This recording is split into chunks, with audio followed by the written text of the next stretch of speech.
Hey, hey, hey, good morning, everybody. Good to see you. Hey, Gina. Good to see you all up this morning. I am super, super stoked. First of all, I'm a little bit jealous because Joel and Stephanie are in France. You know, who doesn't want to be in France, right? But so we're holding down the fort. Tay and I are going to share some stuff with you today. And if you're listening and you want to share some thoughts at the end, today'd be a great day to do that.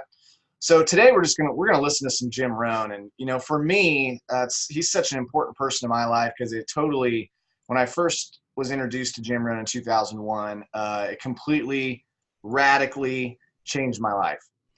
Just his thoughts, right? I'd never met anybody that even spoke the way he spoke and talked about the things that he was talking about. And what I found out at the time was that I had some stinking thinking, and I had to adjust my mind.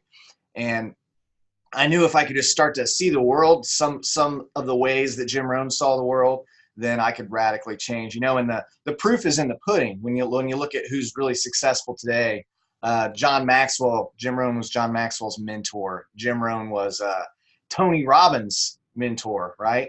And a lot of the people that we have massive respect for today in the leadership world, they all started with Jim Rohn. So I'm excited. I found some old school awesomeness. This one I'm going to show you is 2 hours long. We're not going to go 2 hours. We're going to go about 30 minutes. Okay. But if afterwards I can probably drop the link in the chat, and then you guys want to go on your own and watch the rest, I strongly recommend it. So let me get this screen share. And I don't have the fancy stuff like Joel has to just broadcast this. I don't know how to do that yet. One day though, one day. So hold on one second, guys. Let's see here. Share.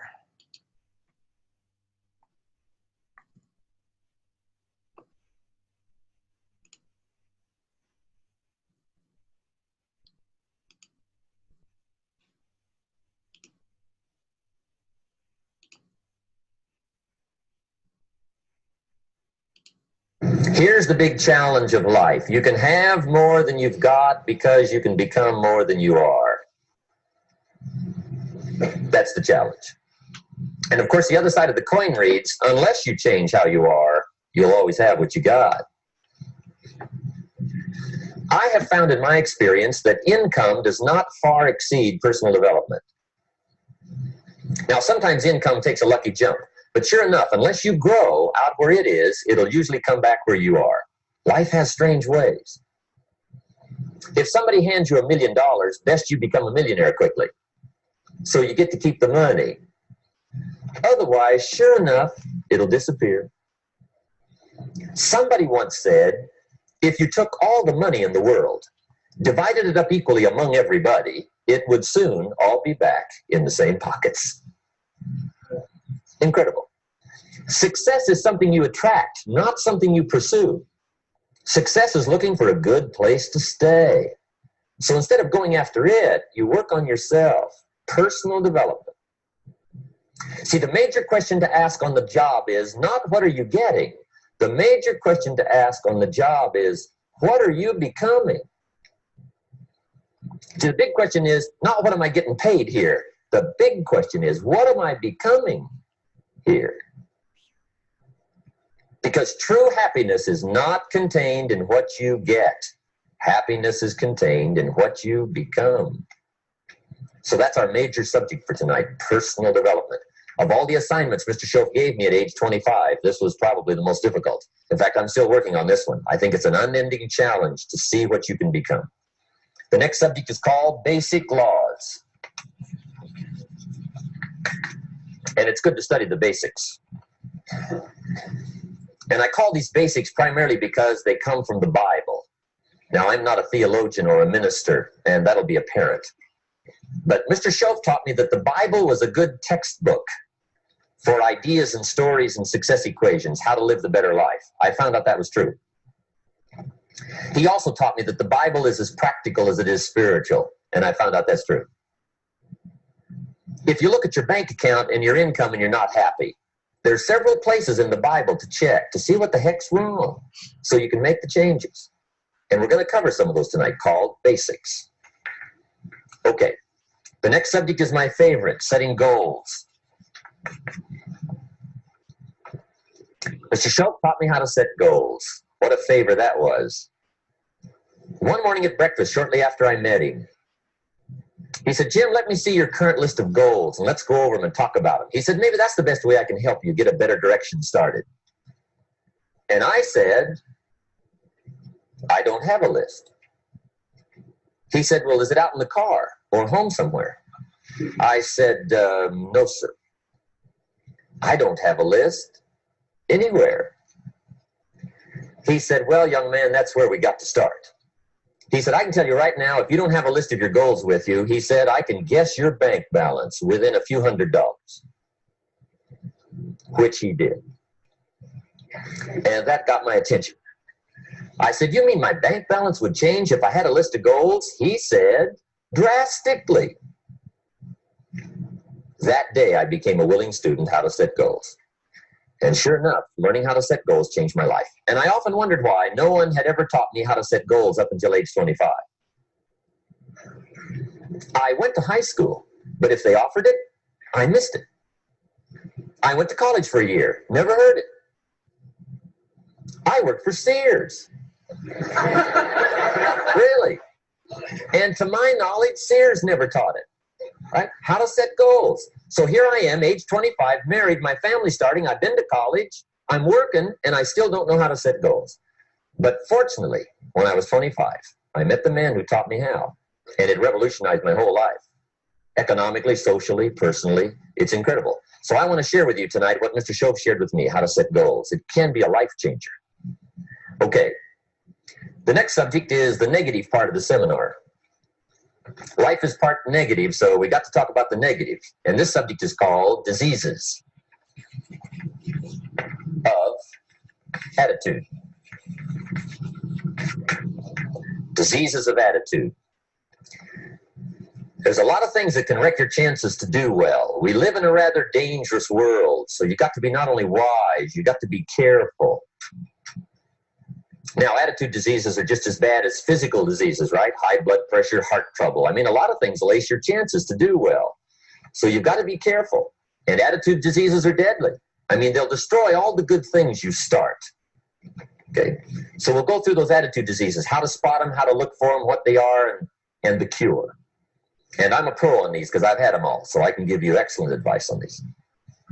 Now, the last subject we're going to consider tonight is called the day that turns your life around. The day that turns your life around.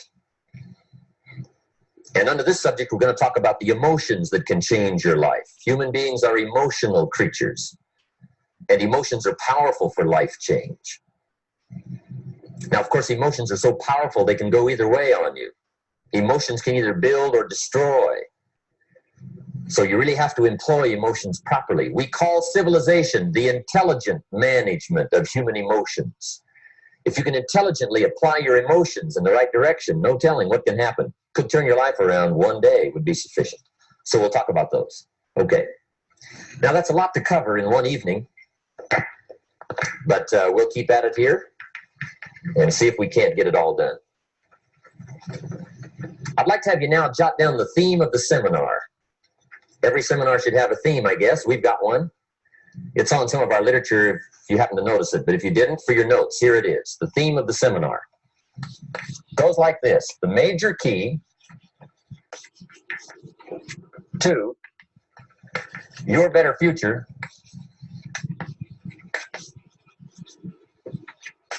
is you. That's the theme of our seminar tonight. The major key to your better future is you. And I'd like to have you underline two words just to give it some added punch. Underline the word major and the word you, so that it reads, the major key to your better future is you. Now, my first suggestion is transfer this to a card or something where you can put it up, where you can see it every day. Preferably put it up where you can see it at the beginning of the day. Before you go off to put the day together, this is a good phrase just to glance at, to keep in mind as you're putting the day together. It's called the silent seminar. If you'll just let this talk to you during the day, I found it to be tremendously helpful. The major key to your better future is you. For a big share of my life now, I didn't have this one quite figured out. Among a lot of things I didn't have quite figured out. Many things used to puzzle me back in those early days. I used to wonder why two people could work for the same company, one make twice as much money. Now, see, that used to puzzle me. And maybe they were the same age, graduated from the same school, live in the same community, work for the same company, with the same products and the same services. They've got the same traffic, the same problems, and one makes $1,000 a month, the other one makes $2,000 a month. Now, that was my puzzling question. Why would this long list be the same and the money twice as much? I asked, what's the difference between $1,000 a month and $2,000 a month? And I don't mean $1,000 a month, right? I can figure that out. But what makes the difference? Why would one person do twice as well, 3 times as well? Speaking economically. Now, I know there's more than one way to do well. I understand that. But in this little narrow area called compensation, what's the difference? Well, back then, with my faulty thinking, I'm trying to reason it out. I thought, well, maybe time makes some of the difference, right? Some people do better because they have more time. I used to say, Harold ought to be able to do well. He's got a lot of time. If I had all of Harold's time, I could do well. Now, that's got to be dumb, right? Number one, you can't get somebody else's time. A guy says to me one time, he says, you know, if I had some extra time, I could make some extra money. I said, then forget it. There isn't any extra time. Hey, when the clock strikes 12 midnight, that about wraps it up, right? I mean, you can look around the gongs there for a little more, but it's over. You say to the guy, what are you doing? He said, looking for extra time. See, they'll come and take you away, right? There isn't any more time. Now, if you can't get more time, which you can't, what could you get more of that would make a difference in economic results? And here's the key word. Make it a part of your notes. We're going to consider it tonight. The word is value. And I have a little phrase for your notes. Value makes the difference in results. Value makes the difference. You can't get more time, but you can create more value. Now, here's the first lesson of economics. Everybody should learn it from the time they're old enough to understand what a dollar means, how to earn one, how to get one, how to keep one, what to do with it. First lesson of economics. We primarily get paid for value. That's lesson 1. Bringing value to the marketplace, that's how you get paid. You don't get paid for the time. I know it takes time to bring value to the marketplace, but you get paid for the value, not the time. Now, since that's true, here's one of the key questions of the evening. Is it possible to become twice as valuable at the marketplace and make twice as much money in the same time? Could you become 3 times as valuable? Make 3 times as much money in the same time? Is that possible? The answer is yes, if. And it's always if, right? Life is known as the big if. Harry Truman once said, life is iffy. How true. And here's the big if, we're going to consider it tonight. It's possible to do much better at the marketplace if you go to work primarily on yourself. And that's the theme of our seminar tonight. Learning to work primarily on yourself. People have asked me for the last 24 years, how do you develop an above average income? And the answer is, become an above average person. Develop an above average handshake. Some people want to be successful. They don't even work on their handshake. As easy as that would be to start on. They let it slide. They don't understand it. Develop an above average smile. Develop an above average excitement. Develop an above average interest in other people. Develop an above average intensity to win. See, that'll change everything. Probably one of the most frustrating experiences in life is looking for an above average job with above average pay without becoming an above average person. It's called frustration.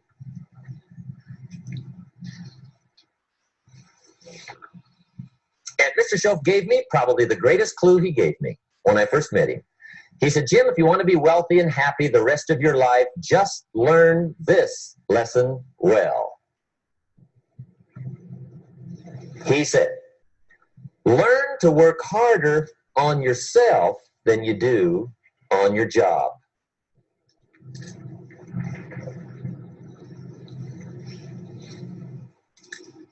Then Mr. Schultz gave me probably one of the most important clues among so many things he taught me, but this was in those early days. Mr. Schultz was very kind, but he was also very abrupt. And he had these interesting questions to ask. I'm giving him a little rundown one day on how things hadn't worked out for me. He said, Mr. Rohn, I've got the answer for you if you will listen carefully. And listen carefully I did that day and for the next 5 years. If somebody's wealthy and happy, you gotta listen. He said, Jim, I've only known you a short time. But he said, it's already my honest opinion that for things to change for you, you've got to change. That wasn't quite the answer I was looking for. But that's the answer he gave me, and I pass it along to you on this warm summer evening in Anaheim, California, 1981. For things to change for you, you've got to change. Otherwise, it isn't going to change. Before I met Mr. Schultz, I used to say, I sure hope things will change. Right? That seemed to be my only hope. If it isn't going to change, I'm in serious trouble. And then I discovered it isn't going to change, so I'm in serious trouble.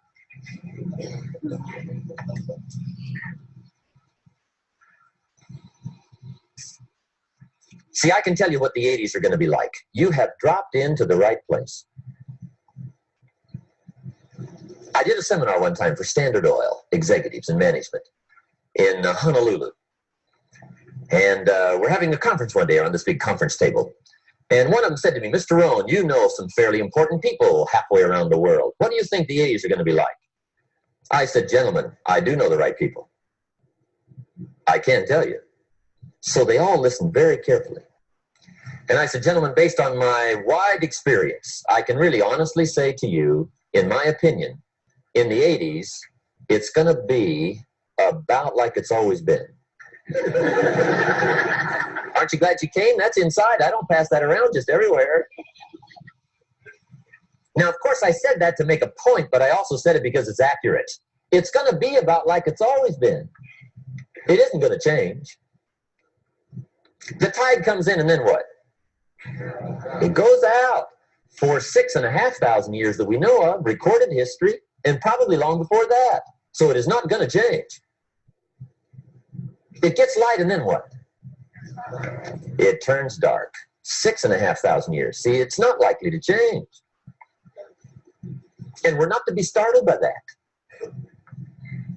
And if the sun goes down, the guy says, what's happened? What's happened? It means he hasn't been here long, I guess, right? It always goes down about this time. The guy says, well, I don't like that arrangement. Well, you got to talk to somebody besides me, right? It gets light, then it turns dark. In rotation, the next season after fall is what? Winter. Pray tell, how often does winter follow fall? Every year regularly for the last 6,500 that we know of. See, it is not going to change. Now, some winters are long, and some are short, and some are hard, and some are easy, but they always come right after falls. It isn't going to change. Sometimes you can figure it out. Sometimes there's no way to figure it out. Sometimes it goes well. Sometimes it gets in a knot. Sometimes it sails along. Sometimes it gets in reverse. See, that's not going to change. The last 6,000 years reads like this: opportunity mixed with difficulty. That's how it reads. It isn't going to change. The man says, well, if it isn't going to change, how will my life ever change? Answer, when you change. And whether I'm talking to high school kids or business executives, my message is always the same. And it goes like this: the only way it gets better for you is when you get better.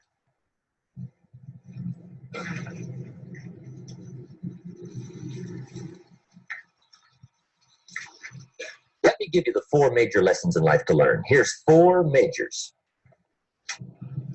It's good to study the majors. In our weekend seminar, we teach. Some people don't do well because they major in minor things. You've got to be on the lookout. At the end of every week, end of every month, you got to check, make sure you're not spending major time on minor things. And we go through that whole series. Majors and minors.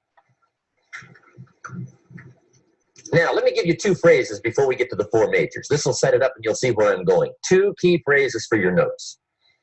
Here's the first one. Life and business is like the changing seasons.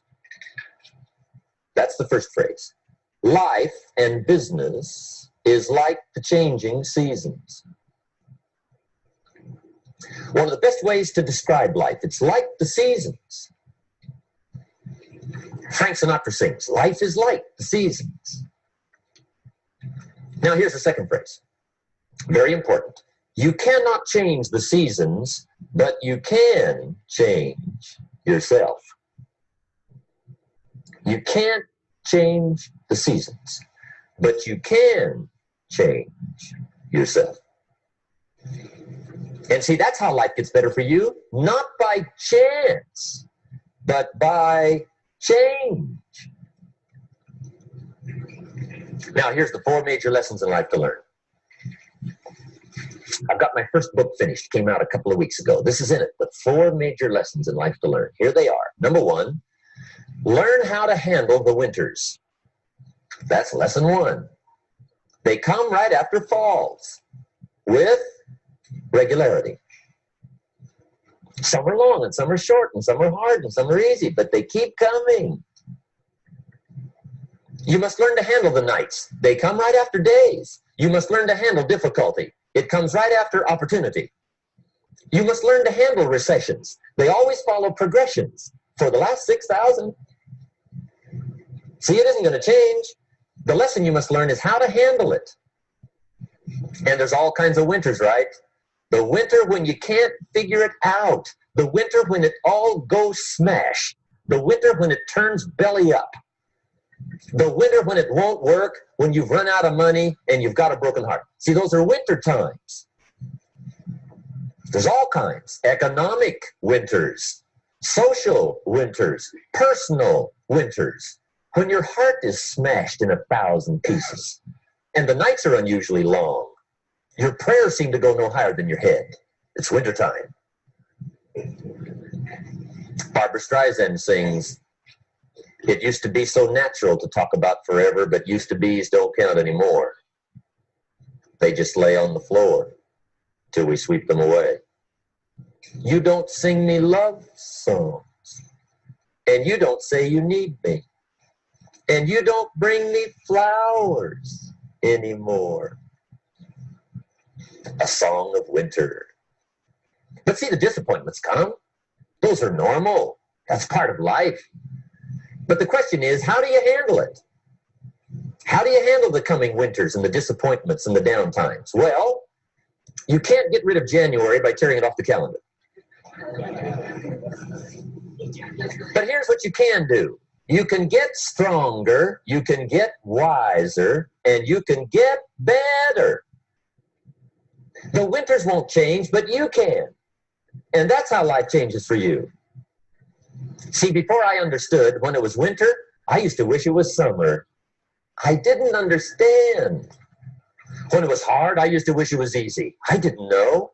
And then Mr. Shope gave me a part of his very unique philosophy when he said, don't wish it was easier, wish you were better.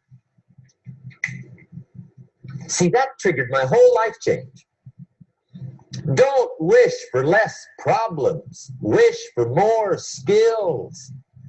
Don't wish for less challenge. Wish for more wisdom. That's the key. So that's lesson 1. Learn how to handle the winters. Here's lesson 2. Learn how to take advantage of the spring. That's the second one. Spring is called opportunity. And spring follows winter. What a great place for it. If you were going to put it somewhere, that'd be the place to put it, right after winter. And pray tell, how often does spring follow winter? Every year with regularity, 6,000. You can almost count on it. See, opportunity always comes. Days follow nights. Isn't that terrific? Opportunity follows difficulty. But here's what you must learn to do. Underline these two words in that key phrase. Take advantage. Underline those two. You must learn to take advantage of the spring. See, just because spring rolls around is no sign you're going to look good come fall. You got to do something with it. In fact, you have to get good at one of two things in life. Planting in the spring or begging in the fall. Or get somebody to do it for you. See, those are about the only alternatives. Now, here's what else you must do. Take advantage of the springs quickly, because there's only a few. Just a handful of springs have been handed to each of us. They don't come forever. Life is fairly brief. So you got to read every book you can get your hands on and what to do with your springs while they're here. And take advantage, they soon run out. The Beatles wrote, "Life is so short." And for John Lennon, it was extra short. But life is brief. Elton John sings, "She lived her life like a candle in the wind." It's brief. So whatever you're going to do with your life, you got to get at it. Don't just let the springs pass. Here's the third major lesson in life to learn. Learn how to protect your crops all summer. You got to take care of what you start. Sure enough, as soon as you've planted your garden in the spring, the busy bugs and the noxious weeds are out to take it. And here's the next bit of truth. They will take it unless you prevent it. And that's the third major skill to learn. You've got to learn to prevent the intruder from taking all the good you start. It's one of the challenges. Here's two key phrases under number 3. First one, all good will be attacked. On this planet. Maybe not the next one we get to, but on this one, all good will be attacked. Every garden will be invaded. Not to think so is naive. And here's the second phrase. All values must be defended. Political values, social values, community values, family values, marriage values, friendship values, business values. Every garden must be tended all summer. Third major lesson. Now here's number 4. Fourth major lesson in life to learn. Learn how to reap in the fall without complaint. Learn to reap come harvest time without complaint. Take full responsibility for what happens to you.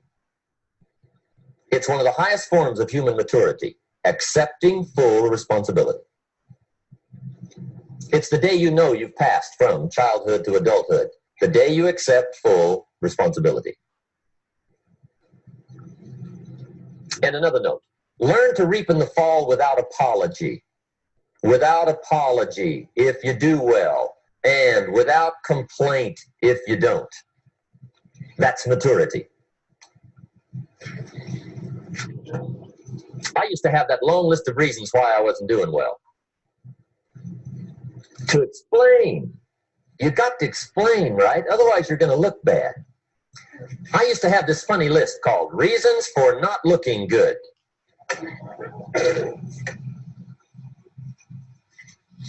I used to blame the government.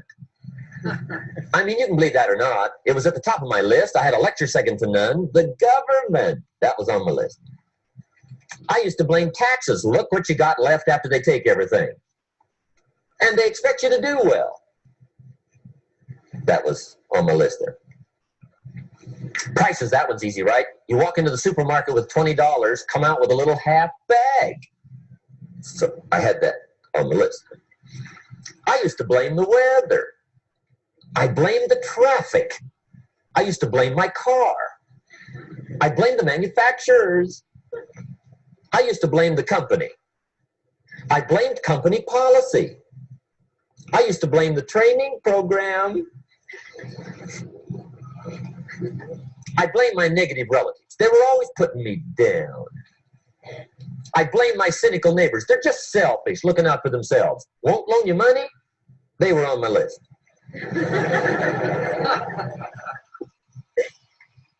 I used to blame the economy. I blame the community. That's a pretty good list for not doing well, isn't it? I thought it was good. I'll never forget one day, Mr. Short was very kind, but he was also very blunt. And this was no exception. And I'm glad he was blunt. There's a lot of things I'd have missed if he hadn't have been blunt. One day, with sort of a curious look on his face, he said, Jim, just out of curiosity, tell me, how come you haven't done well up until now? Excellent question. I thought, well, so I won't look too bad, I'll go through my list. And this list I just gave you, I put that on him. And he was very patient. He let me go through the whole thing, the government, the weather. I went through this whole thing. When I finished, he looked my list over very carefully. He said, Mr. Rohn, big problem with your list. You ain't on it. How brilliant.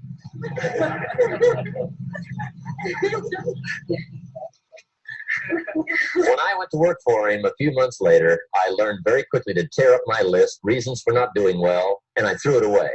And I got me a fresh piece of paper. And I put one word on it. Me.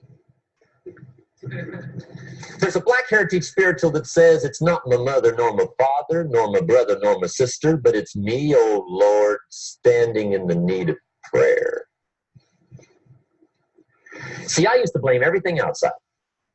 And then let me give you a little philosophy that helped turn my life around. For your notes, here it is. All right, just to leave you hanging, we're going to stop it right there.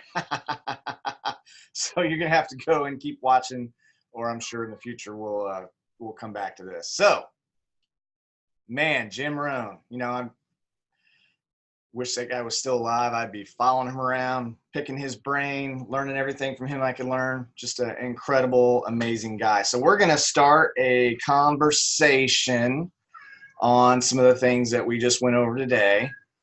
So let's go ahead and start with Mr. Tay Young. How you doing, Tay? I'm doing good, Tay. Man, I was still writing notes from everything you were trying to say. I know, my hand's almost cramping. I'm like, oh, almost everything. He's such a wordsmith. Almost everything he says has power. There's no like fillers. It's like all quality, amazing information. It is. I was excited to hear, like when you reached out to me yesterday, me and my wife was talking about something that we heard from church, and I was like, man, I just miss Jim Rohn's voice. And I just miss hearing what he say, because like you say, everything he say just has so much power if you just take the time to listen and take the time to apply it.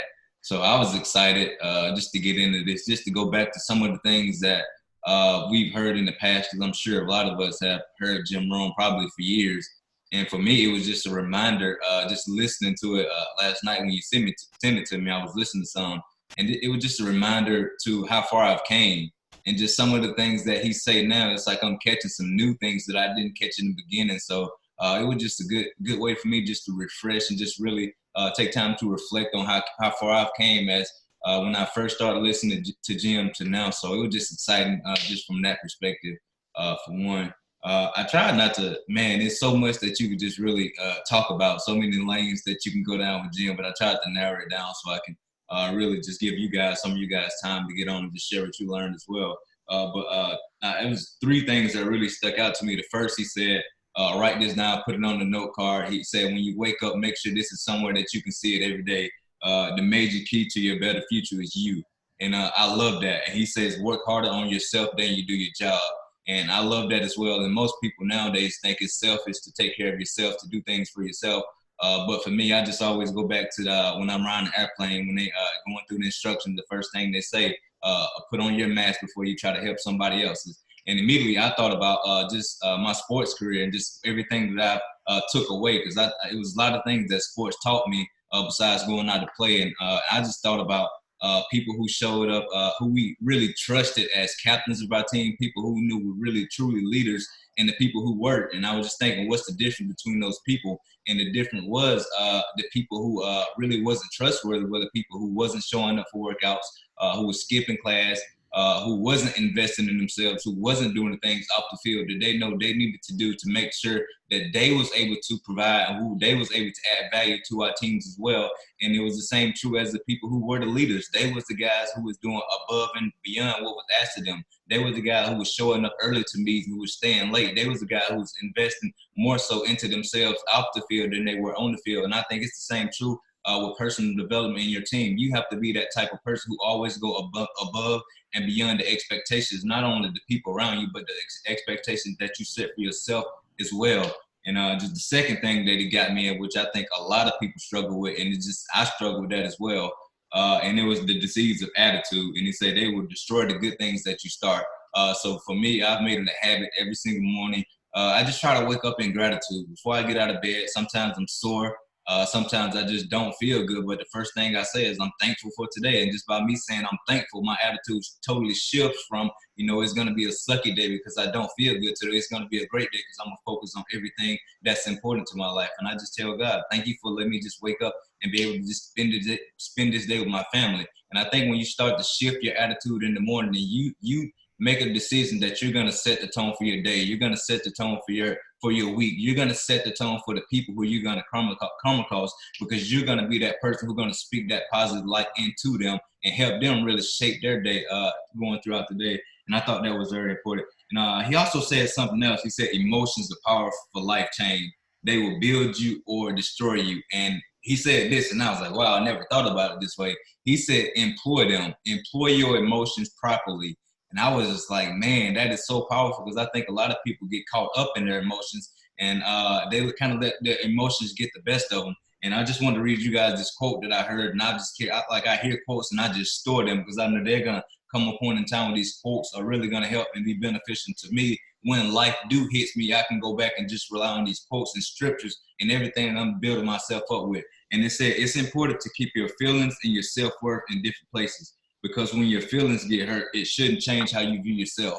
And immediately, I have conversations with my wife all the time about the business, about girls, ladies, men who get into business and they think they're going to have this overnight success, and they don't do anything. They don't work. They don't do anything. And a lot of the times, for her, not all the time, but it comes a point where she thinks it's something that she's done, and she's attaching emotion to that. So she gets sad and she get upset, and however she get in that moment. I have to remind her, like, you did your job. First, you got them to do something they probably would have never did if you didn't give them the opportunity to sign up for this business. They made a decision, they took a risk. Like, that is a victory.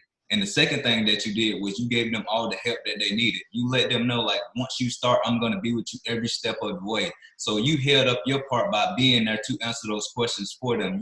Your phone line was always available to that person. The only difference was they wasn't holding up on their end. So you can't take responsibility for the actions that they didn't take. You have to assume and just, like, you have to understand that you did your part, and don't let that affect, how you view yourself. Like, for me, I always tell, like, you're a great leader.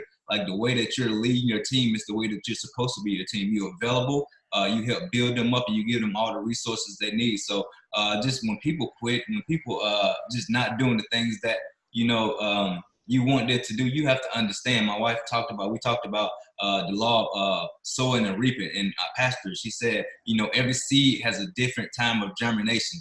And she said, don't dig up the seed when it's too early, because then it's going to die. So you might not see things happening right away, but you have to understand, like, while it's underground, it's growing, it's getting all the nutrients, it's getting everything that is needed so that it can grow and be powerful and produce the fruits that you want. So I thought that was super cool for me. And the last thing that he said is just become more valuable, add value to wherever you are. And to me, I've been reading this book. It's called Man of Standard, and that I got from Bryce. And he said this quote in the book. He said, every guy wants his wife to pursue him, but he asked the question to the guys, are you pursuit worthy? Are you doing the things that's worthy of her pursuing you? And that just shifted my whole mindset to, like, man, am I pursuit worthy? Am I doing the things that I did when I first was attracted to her? Am I that person that when we got up and said our marriage proposal, am I living out the things that I told her that I was going to do. And it just shifted my mindset to me, like you can get very complacent very easily because things are going good. And I think those are the time when enemy comes in and he attacks you, when he just seeps in to these little complacent things that you set, because you're not fighting, you're not hungry for the things that you were hungry for in the beginning. So it was just a reminder for me, whatever you want in business, in life, if you're hungry for it and you're pursuing it with all you got, then you have to understand, like, your feet is going to be on the gas. You don't have time to look sideways and see what this person doing, what that person do. All you are focused on is getting to where you need to be in life and helping your team and guiding them and help them see that everything that they put on that dream board come to pass. And I think as you do that, then everything that you want in life is going to come to pass, and you really are going to be effective in really adding true value to the people who you cross paths with. So for me, I just love hearing Jim Rohn. I'm going to go and listen to the rest of this. I told Chad last night, man, I just want to listen to this because I just miss Jim Rohn's voice, but I had to put my boys to bed, and they didn't really care too much about Jim Rohn. They was too much into Ryan's tour review.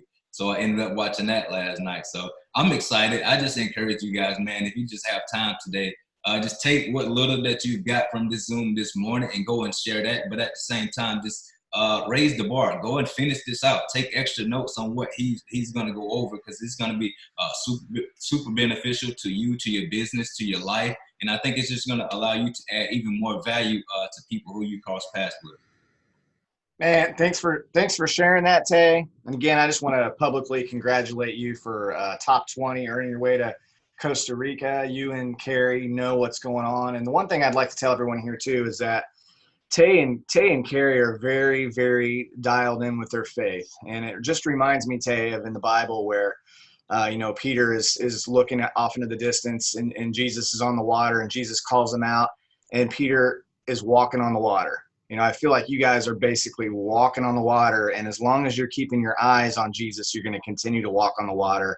Of course, if you feel yourself start sinking, we all know what that means. That just means we took our eye off the thing that's important. And so I just felt like that was something that needed to be said for you and Carrie directly.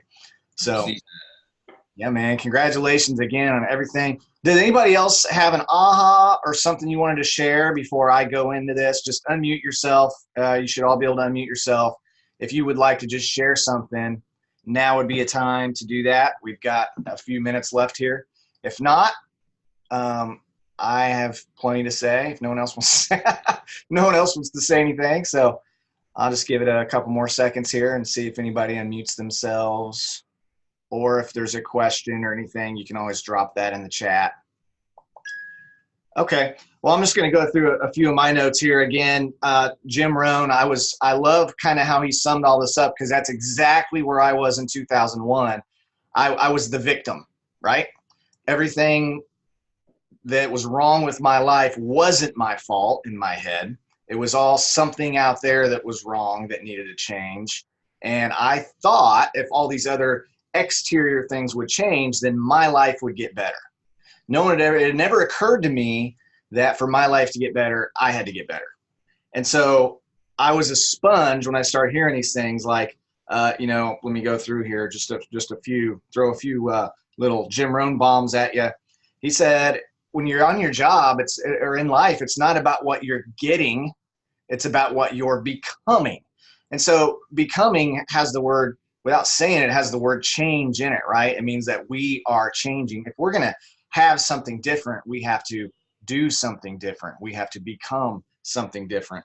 And then he said, happiness is contained in what you become. If happiness was all wrapped around success, then every single actor would be very happy, right? Every single musician or every single millionaire. I mean, if happiness just meant you needed money in your bank account, then a lot of us would say, of course, if I had $1 million, I'd be happy. But guess what? When you have $1 million, you're going to have more challenges than you have now. And so you have to become the kind of person that can handle that, or you'll have a nervous breakdown. There's all these things that could happen that aren't happening now that will happen when you have that money. You'll have people in your family that expect you to give them money. And so now that's a whole nother conversation and challenge that you don't have when you don't have people asking you for money, because you don't have any money, right? So that's just one small example. I love how Jim said, his mentor, Earl Shoaf, said, you know, let me see your list of goals.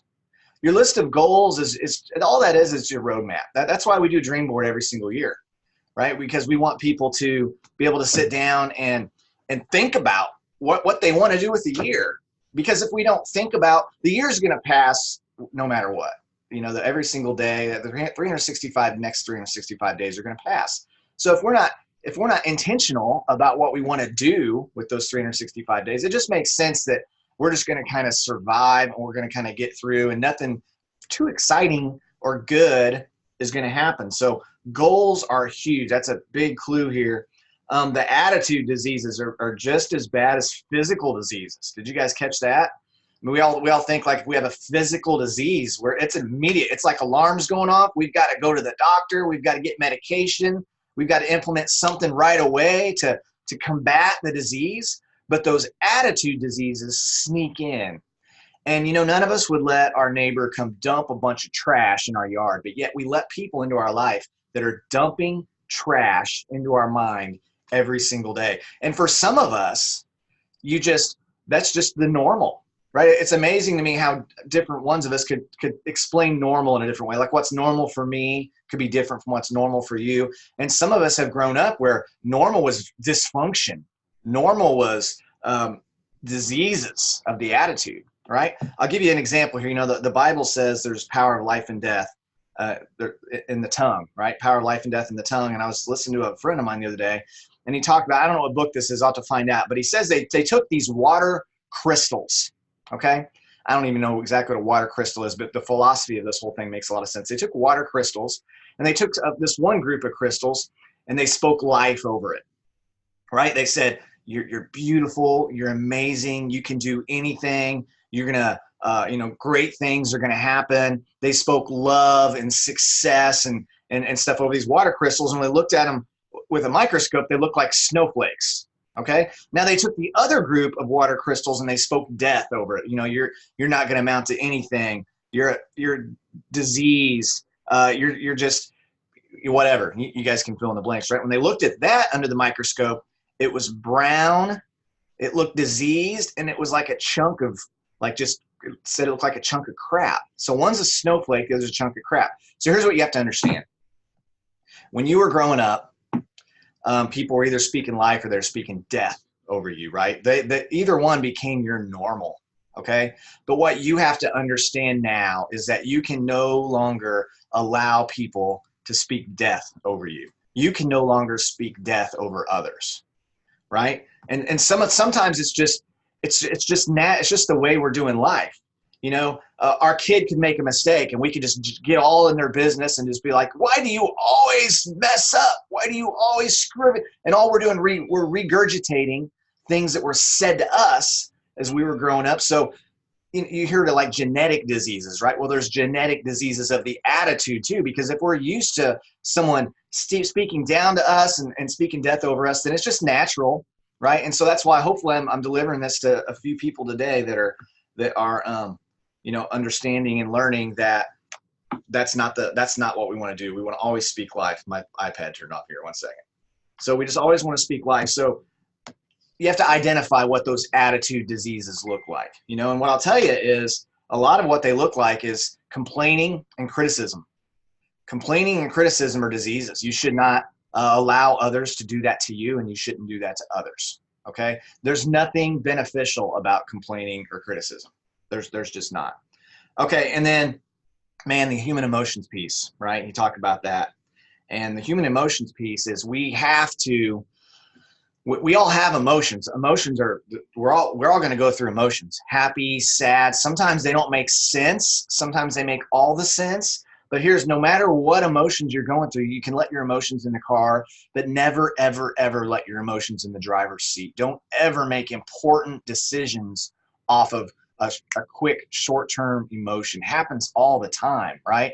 How many couples were divorced because of a quick decision, a quick bad decision that's then, because of pride, is supported by, well, this and this and this and all the reasons. Because once we make a decision, we start looking for ways to justify our decision, don't we? Instead of admitting when we're wrong. And again, Jim talks about, different levels of maturity, different levels of wisdom, and I think that's one of them. of course we can all become more valuable. We can all learn more skills. You know, this company we're with in this industry, the skill set, the how-tos are very simple, right? It's kind of like basic math. You know, when my kids are going through their times tables, remember that when you had to go through school and you learn 9 times 9 and 8 times 8, and you know, and it seems like a lot at first, but does it really take that long to learn the times tables, you know, all the way up to 10 times 10? It doesn't. It doesn't. And what we do here is very similar. Some of the verbiage we use is very similar. We say things like, on a scale of 1 to 10, with 1 being you have no interest, and 10, you're ready to sign up right now. What number are you at? I mean, how long does it take to memorize that, right? Or someone watches a video that Kami just did that she does all the time. What did you like most about the video? See, the skill set, the verbiage and the words that we use to talk to and communicate to people about our products and about our opportunity are very, very simple. What's far more important is our mentality and our posture when we're coming in and we're talking to people. Do we feel like we're doing them a favor, or do we feel like we're bugging them? Are we excited about the potential? Or are we scared of possibly being rejected? See, there's a difference in posture, and and it all comes from our mindset and what's going on between our 2 ears and how we see ourselves and how we see what we're offering. The more valuable you feel like you are, the more valuable the marketplace. And you know, you guys can't afford to think anything about yourself that God doesn't think about you. You just can't. Okay, so you have to understand, what does God think about you? When you understand what he thinks about you, when you understand what he wants for you, when you understand his promises, his spoken promises through the Bible for your life, when you align yourself and how you see yourself in the mirror and how you see your future and how you see your family and how you see your business with how God sees all those things, then you're on the right track. Okay, so let me do a couple more here and we'll be done. Work harder on yourself than you do on your job. You know, I tell people on our team, break your business time. And some of you are full-time employment, so you have limited business time. So let's say you only have 3 hours a day. Spend a third of your time recruiting your own distributors and your own customers, right? Because this is your business. You're the CEO, and you can't just count on your team to do all the work that you're not willing to do. So you have to do the work. That's the work piece. So there's the 1/3 work where you're working. There's the 1/3 support where you're supporting what you've built already, right? You're just being available. You're doing we like to do 3-way calls on our team. We're helping answer questions. We're reaching out. We're just loving on our team, right? That's 1/3. And then the last third is working on yourself, because the more that you have, the more that you learn, the more excited you are, then out of that overflow. Okay. If you're an empty vessel, empty vessels have nothing to offer, right? So you have to fill yourself up so that out of that overflow you can pour into. You can't pour into if you don't have anything. So you have to have, and in that process, when you learn something that gets you so excited, you have to tell people, right? I'll give you an example. If you go tonight and you go see some movie, it's the best movie you've ever seen. I promise you're going to find some people to tell to about it, because when we're excited, we share our excitement. It's natural. You share it with your family, you share it with your friends, you share it with everybody, right? So you have to figure out for you what gets you excited about your life. That's the most attractive quality that you'll develop ever in your life. If you're wanting to build anything and you need people to build it with you, which means you need a vision and you need influence. See, the most passionate people have the most influence. And when you're passionate and you have influence, you're automatically adding value to people, and people are automatically running to the cause. It doesn't matter what it is. In this case, we're just talking about It Works, right? You're excited about It Works. You're excited about the products. You're excited about your future. Of course, other people are going to be excited too. And it's got to be genuine. You can't manufacture excitement. And how do you get excited is you're plugging in. You're using the products. You're plugging in what the company has to offer. You're plugging into the company vision, because that is something you get wrapped in. If you guys haven't seen the new documentary, the 30-minute video, it's on all your websites, or you can just go itworks.com about /about. Watch that, man. That'll get you excited. It'll get you thinking, my future is, the potential is unlimited, right? So let's see. And then he went kind of the 4 major things. I thought that was great. Just to recap, learn how to handle the winners.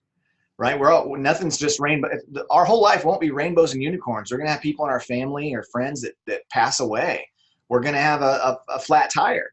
We're going to have whatever. But if we wake up in the morning with an attitude of gratitude, like Tay was saying, you know, every single one of us on here, we live in America. Wake up and go, man, my legs work. I'm not blind. I don't think any of you on here are blind. My eyeballs are working today. You know, eyeballs aren't working for everybody, right? My legs are working. My eyeballs are working. I can go not just get my celery to drink, but I got water I can get from like 9 different places in my house. I'm not in Africa where I have to walk 5 miles and hope I don't die of starvation on the walk because I'm burning all the calories and just to get a drink of water. You see what I'm saying? So we have so much. You wake up and go, man, it's 70 degrees in my house and it's only 40 outside for some of you that live in some of those weird places where it gets real cold, right? So you're able to wake up and go, it's 70. In the middle of summer, it's 70. In the middle of winter, it's 70. I mean, we have so much. It's easy in our minds, and the enemy wants to come in and steal, rob, destroy, and get you thinking about all the things you don't have, all the things that you want that are out of your grasp, wanting this, wanting that, wanting that. Wasn't that the original issue with humanity? You can have all this, just don't eat from the one tree. And what do? Oh, the one. Okay, well, that's the one I want now then, right? So let's focus and be excited about what we have while we pursue all that we want. Okay, so the first thing was the winters. I understand some are hard, some are short, some are long. That happens every year. Every single year we're going to have difficulty because that's just the way it is. Maximize the spring, and I love this because our business is traditionally, the spring is just, wow.